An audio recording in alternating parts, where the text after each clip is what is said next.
سلام له خورشید د 11 بجو خبرونو ته ښه راغلاست. ولسمشر غني او مخکني ولسمشر حامد کرزي د کابل ښار د شپږمې ناحیې د تېرې شپې ځانمرګي بریدونه په کلکه وغندل.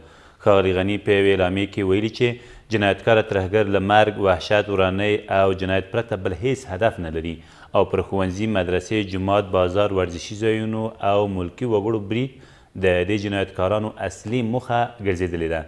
نوموړي پر ملکي وګړو او د رسنیو په کارکوونکو برید د بیان پر ازادۍ برید او بشري ضد جنایت بللی دی.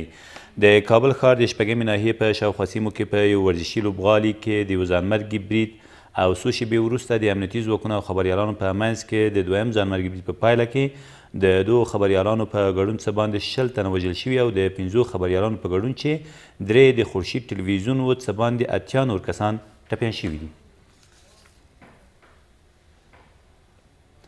له دې سره سم د ولسمشر دویم مرستیال وایي د کابل په لویدیځ کې خونړۍ پیښې نورې تصادفي نه دي بلکې مخیز او پروګرام شوي بریدونه دي. سرور دانش زیاتوي افغان حکومت او امنیتي ځواکونو هیڅ کله نشي کولی د دغه ډول بریدونو پر وړاندې بریوزمه واوسي او باید د دغو خلکو امنیت خوندیدنې لپاره ځانګړې تابعیاوې ونیول شي. نوموړي د کابل د لویدیځ له متنفذینو هم غوښتي چې له افغان حکومت او امنیتي ځواکونو سره په ګډه د خپلو خلکو د ساتنې په موخه د پخوا په څیر همکاري وکړي.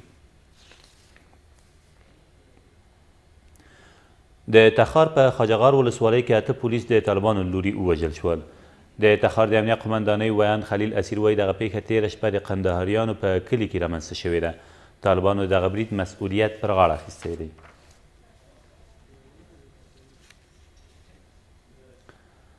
د ملګرو ملتونو د کډوالو عالي کمیشنري وایي له اوس څخه تر 8 میلیونه افغانان له هیواد څخه بهر کډوال دي او د دوی ګڼ شمېر یې د جګړو او بېوزلیو له امله له هیواده وتلي دي.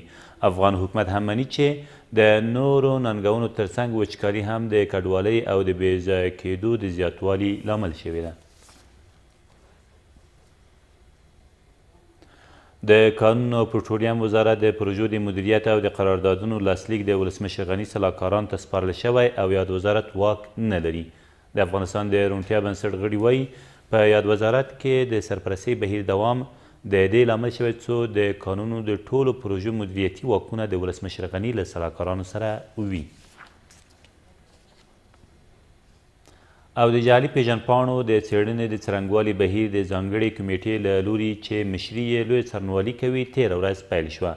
ټاکل شوې چې دغه کمیټه تر راتلونکو 20 ورځو پورې د جعلي پیژندپاڼو شمېرې تثبیت او هغه کسان چې په جعل کې لاس لري تر پیژندنې وروسته عدلي او قضایي بنسټونو ته معرفي کړي. دا تر دې مهاله وروستي خبرونه، تر بیا مو الله مل.